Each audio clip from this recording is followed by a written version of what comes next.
London. Rush hour. A train leaves Paddington station. Another train approaches. The train was incredibly busy.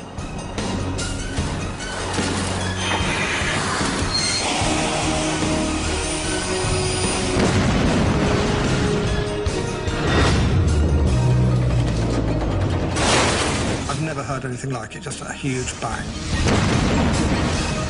You couldn't work out which train was which. When two commuter trains collide, investigators must discover what went wrong in the UK's worst rail disaster in a decade. Was it a terrible accident? Sabotage? Or even suicide?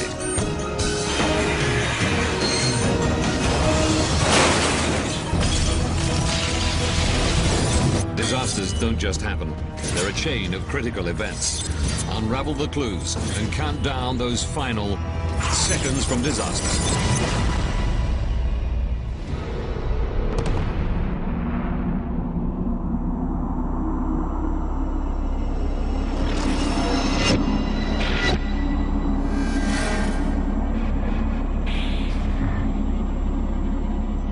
Dazed and in shock, Richard Castle is trapped inside a living nightmare.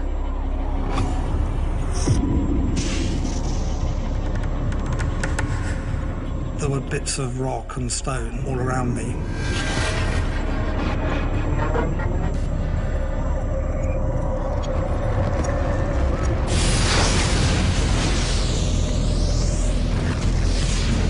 There was just an intense heat. I thought, we're all going to die.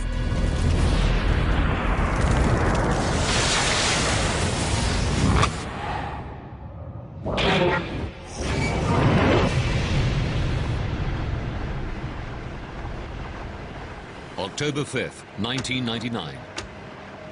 7:30 a.m. A regular commuter train. The same one Richard Castle catches to work every day.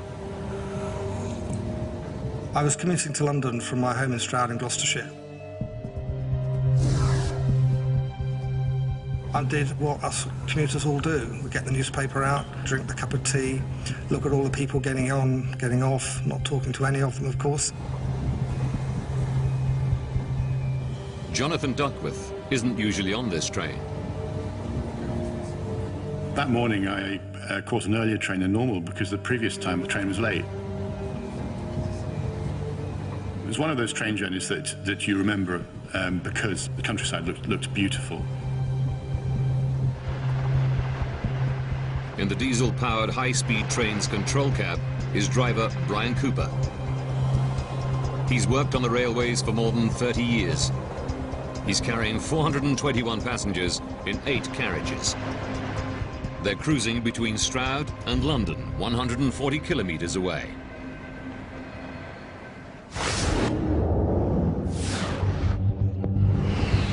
London.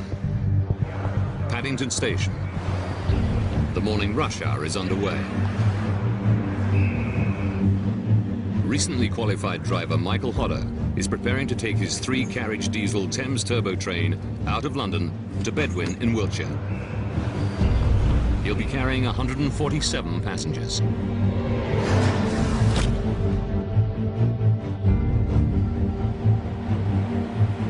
The high-speed train makes its final stop on its journey to Paddington at Reading, 56 kilometers from London. Commuter Simon Benham just manages to make it on. The train was incredibly busy, no seats, so I stood up by the door, reading the morning paper, looking out the window. 8:06 a.m. At Paddington, the Thames turbo receives the signal to depart.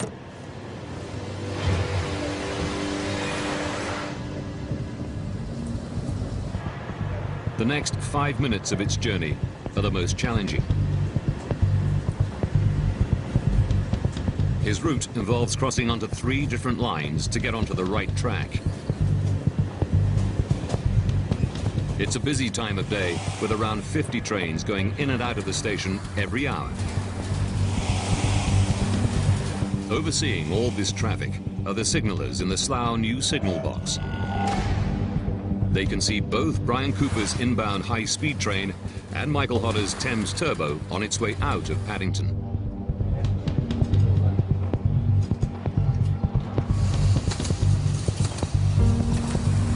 The high-speed train is just 5 minutes from Paddington, travelling at more than 120 kilometres per hour. I was facing towards London. There was at least 10 other people stood around me, and everyone was just had their own little space, listening to music, drinking coffee, reading the newspaper. 8:08. The outbound Thames Turbo train is nearly 2 kilometres into its journey. It's already crossed one track and is about to cross onto another. The high-speed train is now just 4 kilometres from Paddington. Everybody stands up and they put their stuff away in their briefcases and they get their umbrellas out. And as is usual at that time, people used to walk up the train to the front. And I saw a man coming down, and just for some reason our eyes met and we both smiled. Michael Hodder accelerates to 65 kilometres per hour.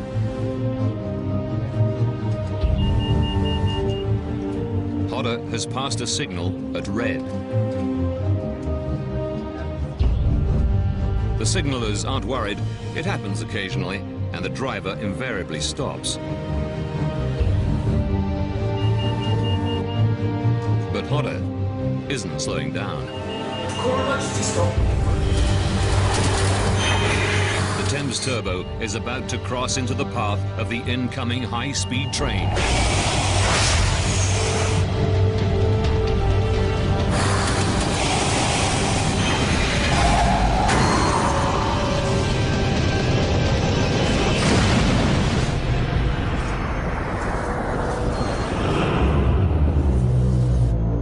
They collide at a combined speed of over 200 kilometers per hour.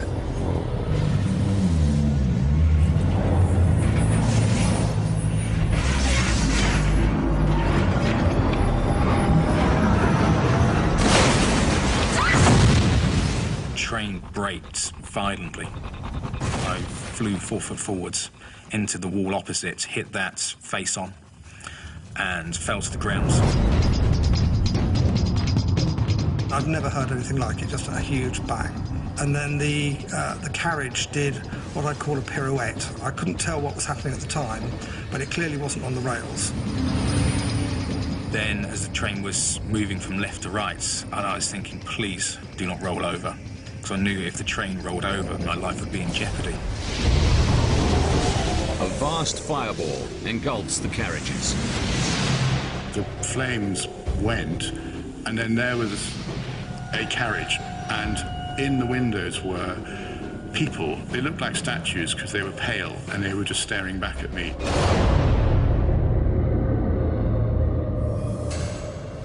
In the front carriage of the high-speed train, Richard Castle finds himself surrounded by chaos.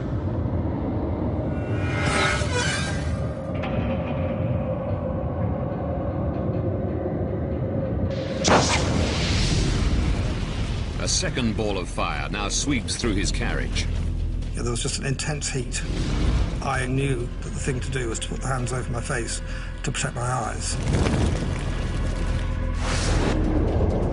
Simon Benham's carriage is still upright. There was lots of dust, lots of smoke. People started to scream as well. That's one thing I do remember, that people were screaming. I looked out of the window, and no more than 4 or 5 meters away was the engine on fire, and I could feel the heat coming through the glass and burning my face.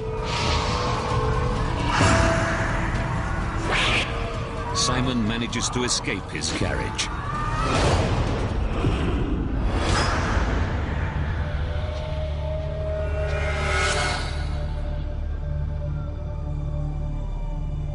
looking around, seeing the train off the tracks completely on its side, it sort of hit home then that this is, a major disaster. I remember hearing someone screaming. I started to go towards the Thames train, and there was a small explosion. And the screaming stopped, unfortunately. Jonathan Duckworth's carriage is tipped on its side.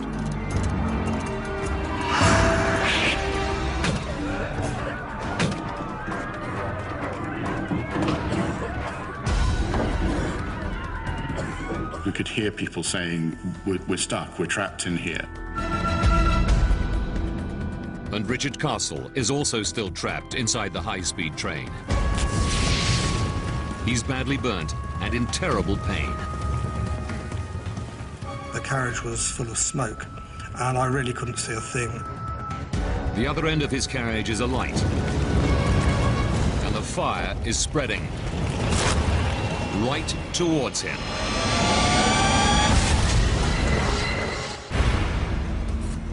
The train doors won't open. It's a struggle to escape. The two men that were bashing through the door got through, and actually a bit of fresh air came through, a bit more light, and there was a cheer went up. And then gradually people started evacuating from the end of the carriage. I'd found my bag and I'd found my jacket, and ironically they were important things when your life's been turned upside down.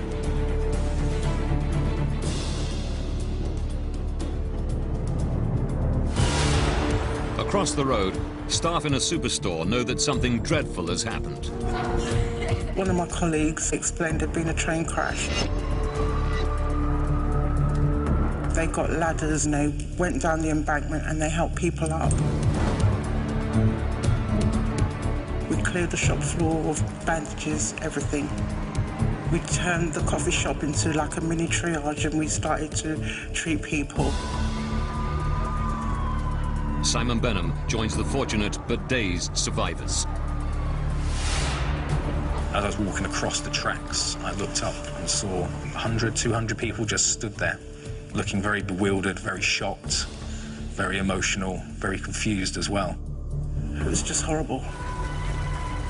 It was just chaos. I remember the smell of diesel and, sometimes if you're cooking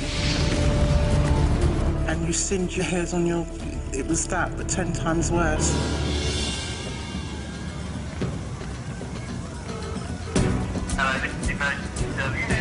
Calls come in to the emergency services.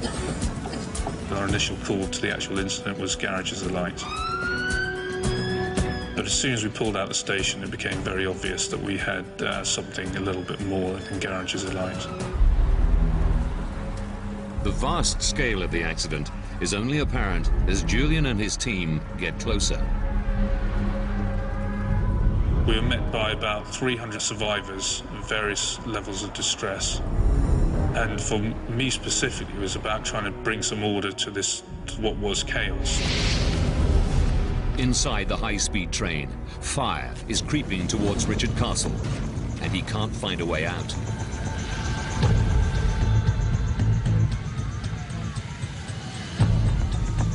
Up above me, the other side of the train, there was a broken window. The smoke cleared for an instant, and the sunlight came through the window.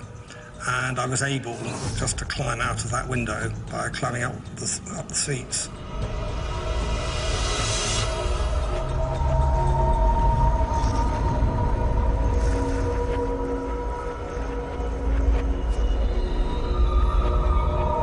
Richard Castle is one of the lucky ones.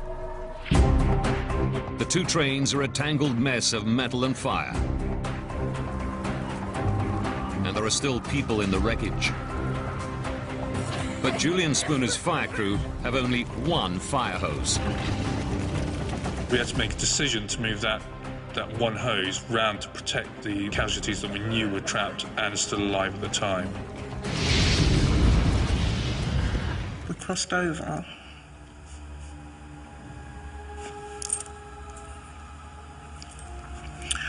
two trains, you couldn't work out which was which. Ingrid Allenlin and her colleagues do their best to help the injured. I remember one elderly gentleman, he had a head injury, and there was another gentleman, he must have been sitting behind the engine because he was completely drenched in diesel.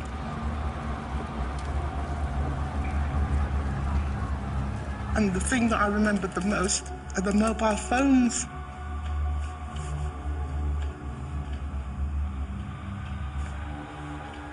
The mobile phones that were still going off.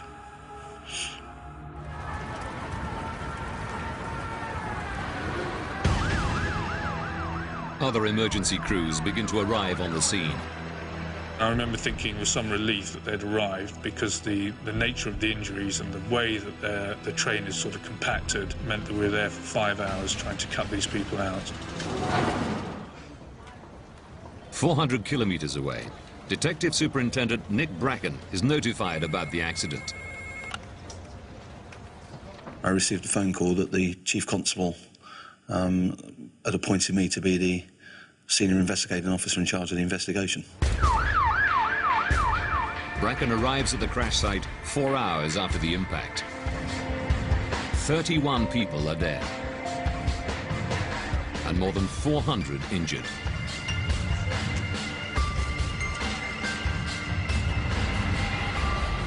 Finding the cause of the crash will be one of the biggest challenges of Nick Bracken's career. Now, by rewinding the events of that day and going deep into the investigation, we can reveal what really happened.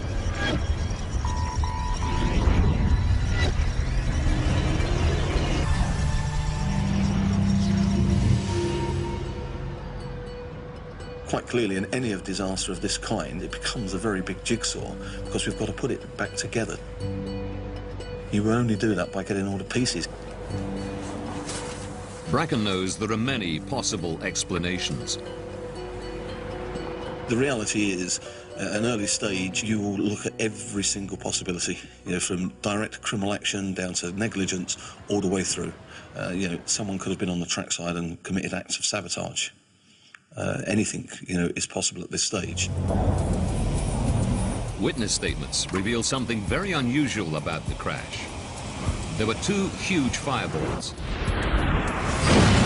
One that engulfed the trains on impact, and a second fireball that tore through Richard Castle's carriage of the high-speed train moments later. In train crashes, to have a crash and a fire was unusual. I'd certainly never heard of that scenario, and it was quite clearly something that had to be investigated. Were the fireballs a result of the crash? Or had they caused it? Detectives scour the area around the accident scene for clues and witnesses. They find a security camera in the superstore parking lot that is facing the rail tracks. What they see is significant. The camera is pointing at the exact spot where the trains collide. We knew that the fire had been instantaneous, so we got that from the security video, and we had to find out how this happened. Nick Bracken brings in specialist help to shed light on the cause of the first fireball. Amongst the country's leaders in accident research are the Health and Safety Executive. Assigned to the crash is fire investigator Phil Hayes. There are fires occasionally on the railways. In this case, the fire was far more extensive than people had experienced before.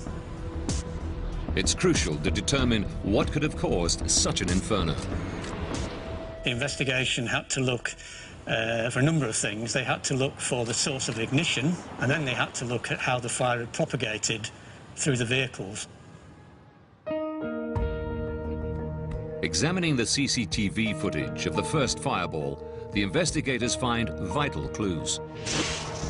They estimate that it's at least 22 meters high and extends many meters along the length of the carriages. Between them, the two trains are carrying nearly 5,000 litres of diesel in several large tanks. But unlike gasoline, liquid diesel is very hard to ignite. So Phil and his team need to understand if the dynamics of the collision could have created the conditions for a fireball. The turbo train was an aluminium-bodied train. Its total weight was probably just in excess of 100 tons. The high-speed train was a much, much heavier train, possibly of the order of 400 tons. When the two hit, the lighter Thames turbo sustains most of the damage. Its foremost carriage is pulverized and the roof sheared off. The fuel tank on the leading power car of the turbo failed due to the front of that vehicle being driven backwards right at the very start of the crash. But understanding the source of the diesel during the impact still doesn't explain the fireball.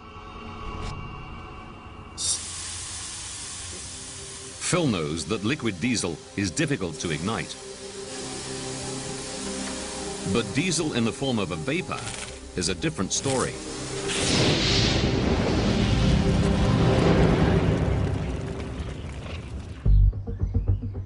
To see if the impact was powerful enough to vaporize the diesel, Phil's team recreated the crash using a tank containing colored water.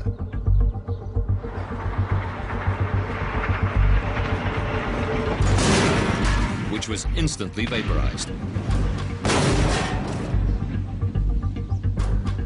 As the front of the power car was driven backwards, it would have impacted the fuel tank. The fuel tank would have been compressed and the fuel would have been released under pressure.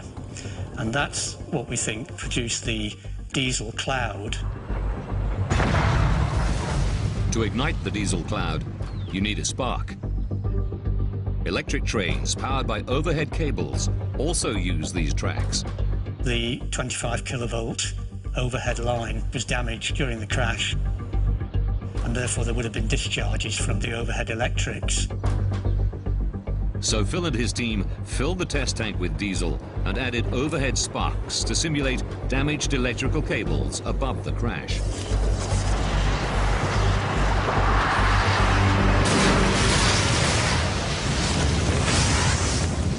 We had approximately 300 litres of diesel in the test tank.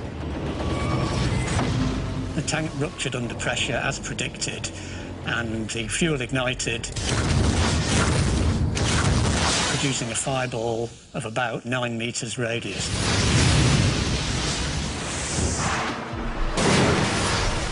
But a mystery remains.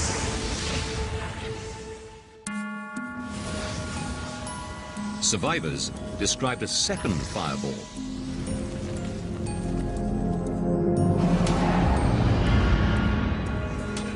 Phil and his team have to go back to a map of the wreckage that they plotted when they first got to the accident scene. We spent almost a week on site, tracking down each piece of debris, photographing it, locating it on a map, so that we could produce a sort of debris pattern.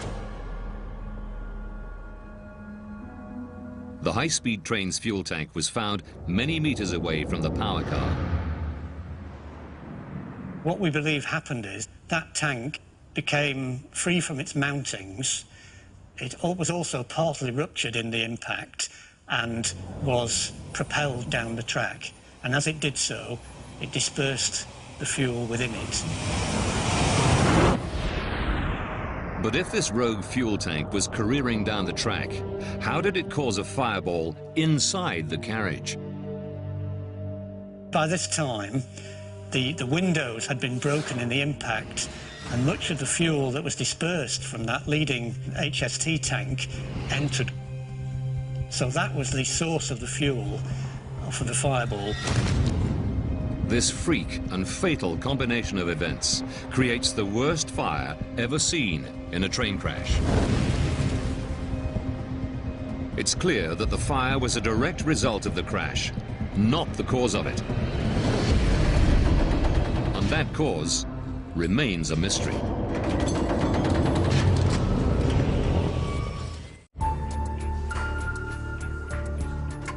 Investigator Nick Bracken knows that it was the Thames Turbo that had crossed into the path of the high-speed train.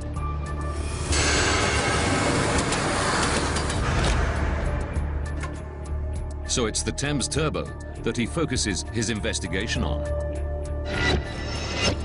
It had gone through a red light moments before impact. An obvious suspect is a mechanical malfunction on the train.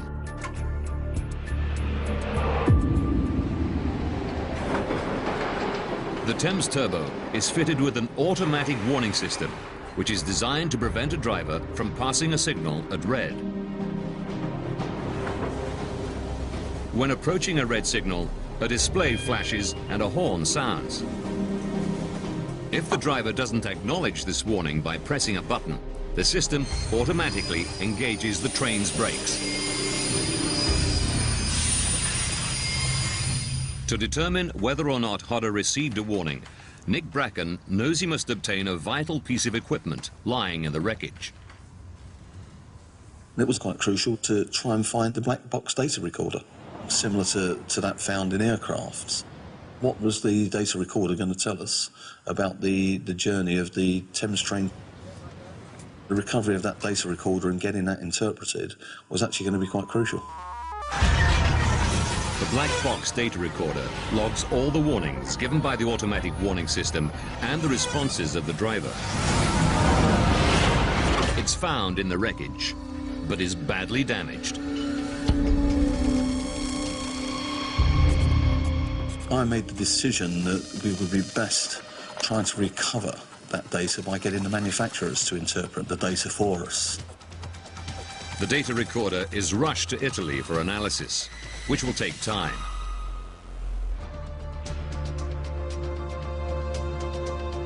Nick Bracken turns his attention to the brakes on the Thames Turbo.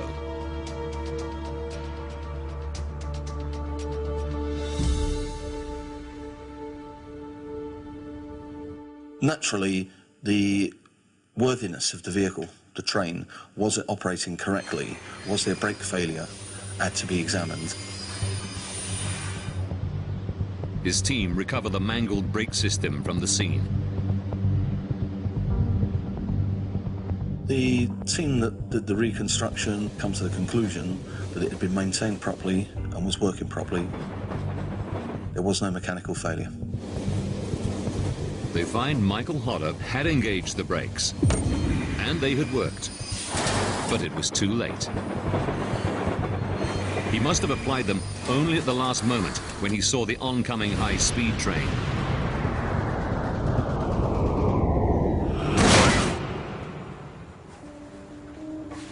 When the black box results come back from Italy, Nick Bracken is relieved to discover that the manufacturers have managed to extract the important information from the shattered remains.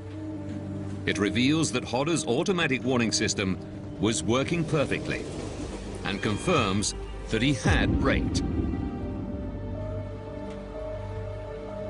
It showed that the driver had passed through a number of signals, that the warning equipment had sounded, and the driver's actions had been appropriate. There had been no malfunction. But the data highlights something else. The automatic warning system has an inherent design flaw. The warning system did not distinguish between a red signal and an amber signal. The automatic warning system only prompts the driver to look for a signal.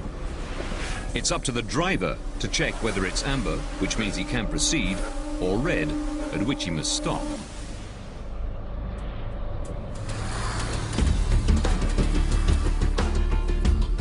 The data recorder's results show there is nothing unusual about Michael Hodder's journey, until he reaches signal SN109.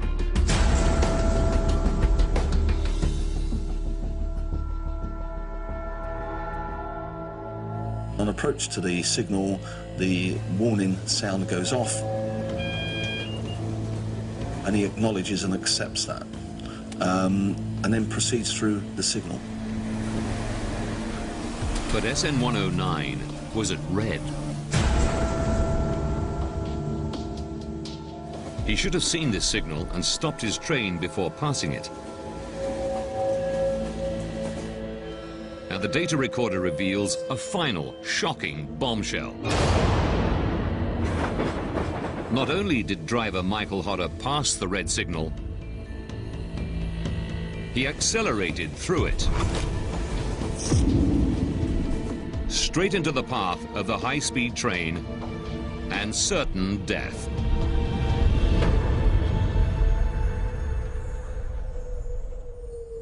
Quite clearly something had gone wrong. Whether it was an intentional act or whether it was accidental, it was my duty to find out. Had the driver accidentally passed this signal at danger? Had he deliberately passed it? Has the driver committed suicide and murdered 30 people?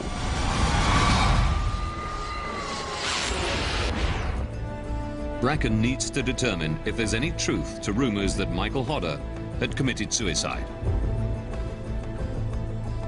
I have found nothing to suggest the driver of the Thames train was anything other than a dedicated and competent train driver whose family life and circumstances were very content, very stable. All the evidence suggests that Michael Hodder didn't intentionally cause the crash. Bracken focuses his investigation on the signal Hodder passed, SN109. Finding out why Hodder drove through the red light is the job of health and safety investigator Steve Walker. That's a difficult investigation because you're looking at the visual aspects, of almost the human aspects of how the driver was able to see that light and how the driver was able to respond.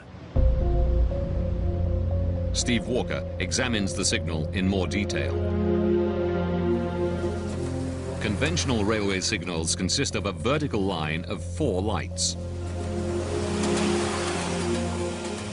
But signal SN109 is different. The signal was in the shape of a reverse L with red light on the end of the L, which is very strange. You know, it's a non-standard configuration of the signalling on the UK railway network. Signals direct the hundreds of trains on the network to keep them moving safely. It's vital that the drivers understand what's required of them as soon as they see the signal. The problem with the reverse L signal was that at times you didn't see the whole of the signal in your line of sight. You may only see 1 or 2 of the lights. And Steve Walker also studies the route that Michael Hodder took. Coming out of Paddington Station, there's about 9 lines. There's a lot of road bridges, there's a lot of railway gantries, there's overhead lines, so actually it's pretty cluttered in the areas where the signals were.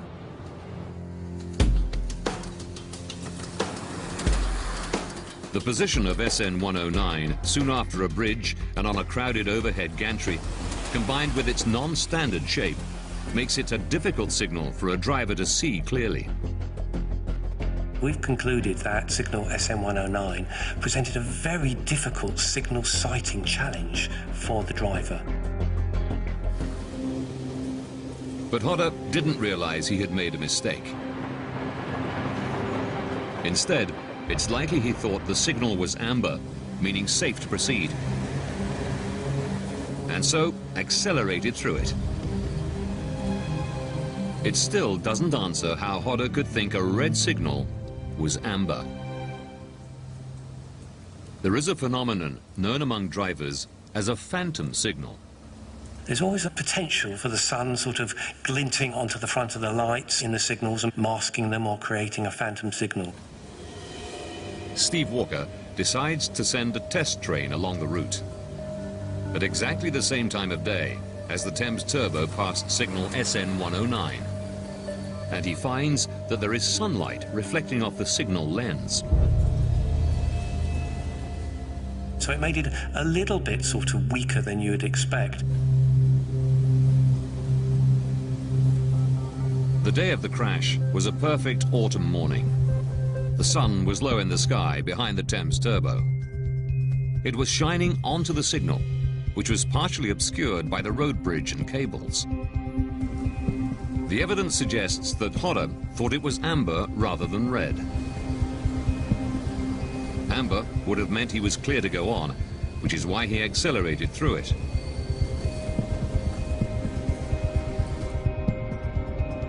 It seems to be the breakthrough the team have worked so hard to reach. Signal SN109 is the cause of the crash.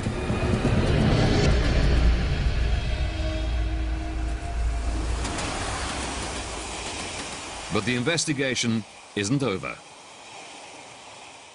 We had 3 crucial crime scenes. The scene itself where the crash has taken place, the signals that had been passed, but also the signal box at Slough.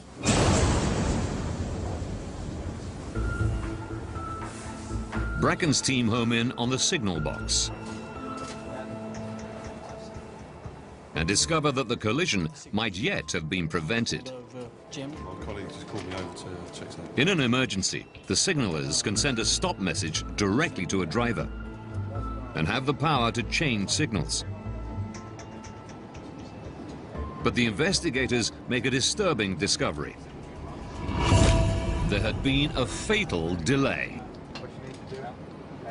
If a number of seconds were not lost before any action had been taken, there is a chance that the train may have been able to be stopped.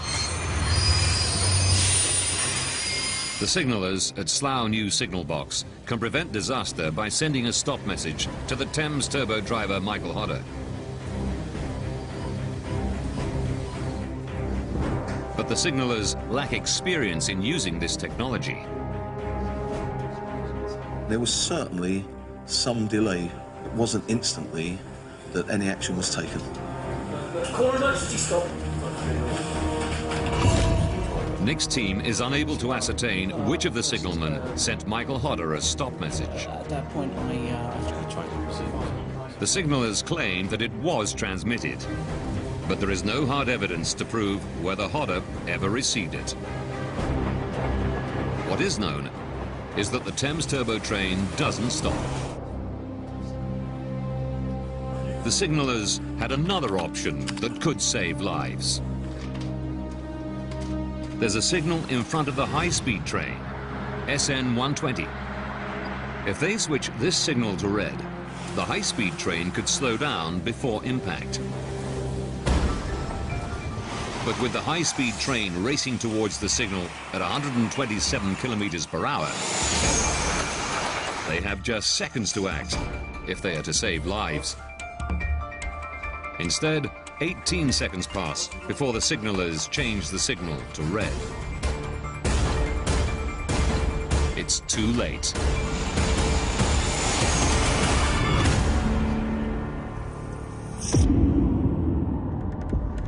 The opportunity of diverting the signal to red for the train coming into Paddington had been lost. The split-second instant action had been taken rather than allowing 15, 20 seconds to elapse, and that train would have started to brake, and obviously travelling at a lower speed. And the lower the speed at impact, the less serious the consequences. The last chances are lost. Vital seconds go by before they send a stop message to Thames turbo driver Michael Hodder. And they turn signal SN120 red too late to stop the high-speed train. Disaster is now inevitable. And now we can rewind the events of that morning to show what led to one of the worst rail disasters in British history.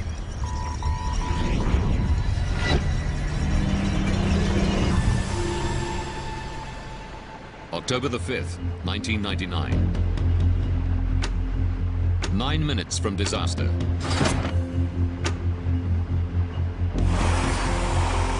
A high-speed train carrying 422 people travels at 127 kilometers per hour from the west of England towards London's Paddington station. 3 minutes from disaster. A Thames turbo train departs the platform at Paddington. 45 seconds from disaster. Thames turbo driver Michael Hodder is alerted by his automatic warning system of an approaching signal, SN109.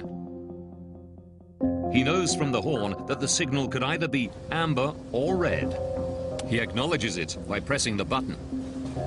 35 seconds from disaster. The signal is obscured and the low morning sun is probably reflecting off it. Hodder must not have seen that it's red for danger, but instead thinks that it's amber and accelerates past it. Jim, come over to this. The signallers wait to see if Michael Hodder will realize his mistake and brake. The signallers send a message to the Thames Turbo telling Michael Hodder to stop. But it's not known if he ever receives this message. The Thames Turbo train is now on a collision course with the high-speed train. 10 seconds from disaster. The signallers turn another signal red in a desperate bid to slow the high-speed train. But there's no time for it to stop. 3 seconds from disaster. Driver Michael Hodder sees the approaching high-speed train and engages his brakes, but it's too late.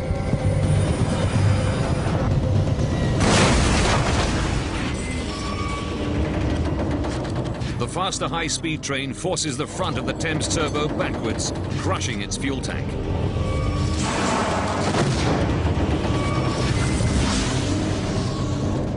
This vaporizes the diesel inside and creates a huge cloud of fuel. The cloud is probably ignited by a spark from damaged overhead cables, creating a gigantic fireball.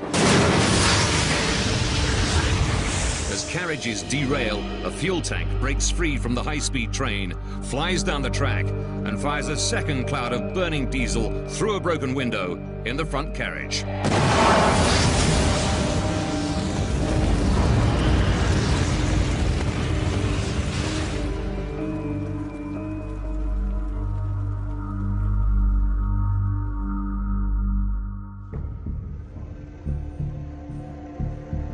There, of course, was a public inquiry, and there was a prosecution by the Health and Safety Executive. Network Rail, the operator of signal SN109, was fined £4 million for negligence that led to the disaster. And Thames Trains were fined £2 million for failing to provide Thames Turbo driver Michael Hodder with the correct training regarding the problematic SN109. No fault was found with Michael Hodder. My own belief is he genuinely made an error, and because of the same sounding that you get for an amber signal as you get for a red signal, he genuinely made a mistake. There was a low sun on that October morning. I am firmly of the belief that that driver went through that signal in the belief it was amber. Network Rail did eventually change signal SN109, and it's now far easier for drivers to see. And the Paddington rail disaster leaves another legacy, which means today this accident couldn't happen. Trains on this route are now fitted with an automatic stopping system that should take driver error out of the equation. Now, if a driver passes a red light, the train automatically stops, whether he acknowledges the warning signal or not. But the morning commute that turned into tragedy continues to live with those who were there on that fateful day. You have these feelings of enormous guilt, you know. You want to apologise for surviving. Why is it me that walked away and not dying? The man that I smiled at as he was walking down to the front of the coach, he died. So very, very sad. People ask me about this sort of the sunlight coming through the window and was there a spiritual dimension to it? I can't answer that one. But I do know that if that sunlight hadn't come through the smoke, I don't think I would have ever got out of the carriage.